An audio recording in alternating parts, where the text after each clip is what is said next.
आगरा की circuit house में राज्य महिला आयोग की अध्यक्ष बबीता चौहान ने जन सुनवाई कर महिलाओं से जुड़ी शिकायतों की सुनवाई की। जन सुनवाई के दौरान महिला उत्पीड़न, घरेलू हिंसा, पारिवारिक विवाद और अन्य मामलों को गंभीरता से सुना गया।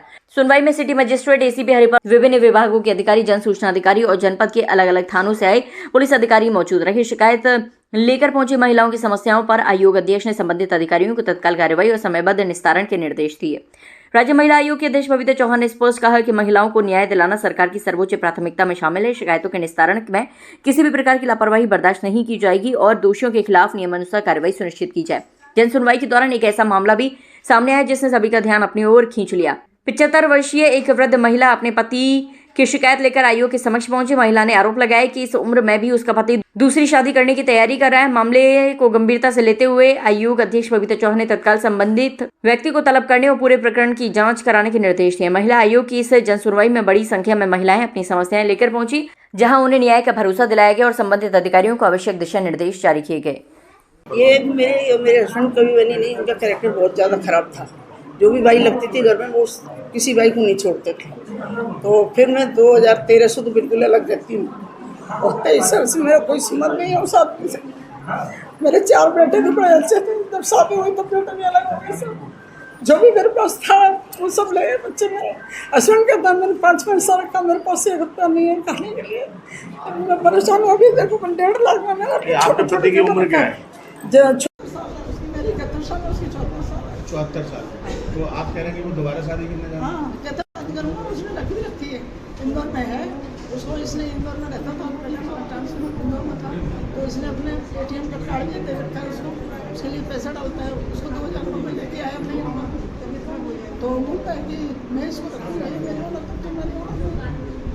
मैं उस बंदे से अलग हूँ। नहीं तो अब आपको कैसे पता चला कि वो 74 साल की उम्र में दूसरी शादी करने जा रहा है? मेरे बेटे ने बताया। एक बेटा है मेरे को, ज़्यादा परेशान करता है इसलिए। बेटा कह रहे हैं कि पिताजी शादी कर रहे हैं? हाँ, कि पापा दूसरी शादी कर रहे हैं। तो मैंने कहा तेरे बाप जब करेगा शादी, जो भी कुछ है वो उसको मेरा नाम करना पड़ेगा उसको, क्योंकि मैंने बनाया ये। मेरा आदमी 6000 कमाता था तो मैं 20,000 कमाती थी।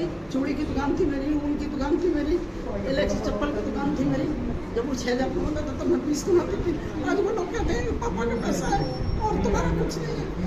आप अकेले रह रहे हैं? अकेले रहती हूँ मैं। अच्छा, ठीक है।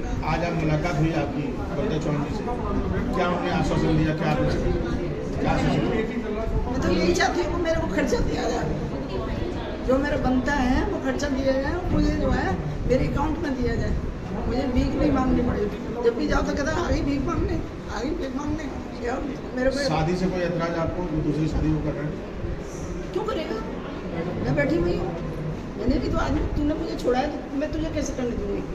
मैं नहीं करने दूँगी। लगभग 70-75 एप्लीकेशन हमारे पास हैं और जो अभी हमारी सुनवाई चल रही है। बीच में अभी देखा तो तरह तरह के केस हैं, जिसमें घरेलू हिंसा के बहुत केस हैं। और मुझे लगता है कि समझौते की भी बात होती है और समझौते में भी काफ़ी सारे केस ऐसे निपट जाते हैं, क्योंकि जो छोटी छोटी सी दिक्कतें होती हैं उन पे कुछ कार्रवाई होती है, कुछ से वो संतुष्ट नहीं होती हैं या कुछ अपनी बात को रखने में सक्षम नहीं हो पाते हैं, तो इसलिए वो उन केसों को थोड़ा बढ़ते जाते हैं। पर मैं आपको ये बताना चाहूँगी कि मेरी जब भी जन सुनवाई होती है और जितने भी पुराने केस होते हैं, जैसा आज भी मेरे पास रिपोर्ट है जो मेरी पिछले महीने में सुनवाई हुई है, हर केस का निस्तारण होता है। तो अभी मेरे पास एक केस आया। ऐसे केस कई बार बड़े विचित्र लगते हैं कि एक महिला है, उनकी शादी को 52 साल हो गए और 52 साल के बाद पति दूसरी शादी करने के लिए उनको अल्टीमेटम दिया है और कहा है कि भाई मैं तुम्हें अपने घर में नहीं रखूंगा क्योंकि मैं दूसरी शादी करना चाहता हूँ। तो इसलिए उनके पति को यहाँ बुलवाया गया है। मुझे समझ में नहीं आता कि लोगों को हो क्या रहा है। इस तरह के अजीब से यहाँ केस आते हैं कि जिसमें कहना कुछ भी ऐसा नहीं बता सकती कि किस तरह के केस यहाँ हैं, क्योंकि किसी भी तरह के आजकल कोई भी केस आ रहे हैं। मैम, अक्सर कभी देखा जाता है कि पीड़िता होती है पहले से ही कई सारे केस दर्ज करा देते हैं, उसके बाद यहाँ आते हैं कहते हैं कि समझौता करा दो। देखिए, बिल्कुल सही बात है ये, क्योंकि अभी भी हमारे पास ऐसी कई सारी एप्लीकेशंस आई हैं कि जिसमें वो बहुत, क्योंकि आजकल मुझे लगता है कि लोगों के पास कुछ पेशेंस भी नहीं है कि घर में थोड़ी सी लड़ाई झगड़ा हुआ और वो फटाफट थाने पहुंच गए, फिर उसके बाद वो सोचें कि थाने के बाद पूरे परिवार के भी नाम लिखवाने के बाद या कुछ भी कि हम समझौता करके हम वापस उस घर में जाएं। तो मुझे लगता है कि थोड़ा पेशेंस से काम लें। मैं आपके माध्यम से भी सबसे कहना चाहती हूँ कि थोड़ा अगर कार्रवाई कर रहे हैं या कार्रवाई करने में आपको लगता है पुलिस की कार्रवाई के बाद मुझे लगता है कि किसी भी समझौते की संभावना कम रह जाती है।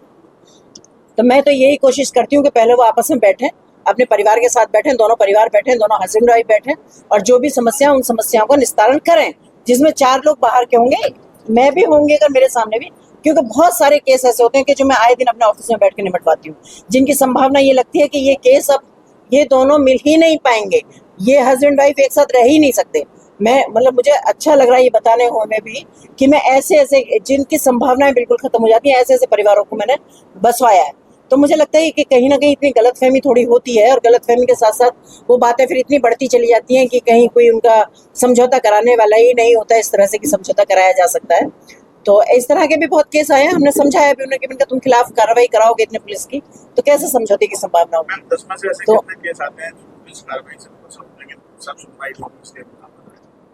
देखिए क्या है कि पुलिस का भी एक प्रोसीजर है कि जब उनके पास एप्लीकेशन आई तो उनको थोड़ा वक्त चाहिए, लेकिन जब कोई आदमी पीड़ित होता है और जिसके साथ परेशानी होती है वो सोचता है कि अगर मैंने आज एप्लीकेशन दी है तो मुझे कार्रवाई आज ही चाहिए, पर यह शायद संभव नहीं है पुलिस के लिए भी, क्योंकि उनको भी थोड़ा एविडेंस भी चाहिए होते हैं, थोड़ा इन्वेस्टिगेशन भी चल रहा होता है। पर मुझे लगता है क्योंकि मैं अपने यहाँ पे कह सकती हूँ, यहीं की नहीं कह रही, मैं पूरे उत्तर प्रदेश की बता रही हूँ कि जहाँ जहाँ भी जितने केस मेरे पास आते हैं वो सारे पुलिस के द्वारा सॉल्व कर दिए जाते हैं और जिसमें भी जो जरूरी कार्रवाई है वो सब कार्रवाई सारी होती है। तो मुझे लगता है कि लोगों को थोड़ा पेशेंस नहीं रखते हैं और इसलिए एक पुलिस के बारे में अपनी एक धारणा बनाई हुई है कि हम गए पुलिस के पास, पुलिस नहीं सुन रही है या पुलिस नहीं काम कर। जैसा भी आपने देखा होगा मेरे पास कई सारे केसेस हैं जिसमें हफ्ते भर पहले लोग पहुंचे हैं। अच्छा दूसरा क्या है कि कोई वारदात हो गई उसमें पोस्टमार्टम ही नहीं कराया, कहने के साथ पुलिस का प्रेशर वो उसका दबाव था घर वालों का तो पोस्टमार्टम नहीं होने दिया। तो थोड़ा इस वक्त फिर पुलिस की थोड़ी स्थिति ऐसी हो जाती है कि भाई अब हम इसमें कैसे आगे कार्रवाई करें, कि जब वो तो कह रही है कि मर्डर हुआ है या मर्डर किया है किसी ने, लेकिन क्योंकि आपने मेडिकल भी नहीं कराया उसका और कर दिया, तो इसमें थोड़ा इन्वेस्टिगेशन में थोड़ा टाइम लगता है। अदरवाइज ऐसा नहीं है, पुलिस जितने भी चीजें होती है सब में कार्रवाई करती है।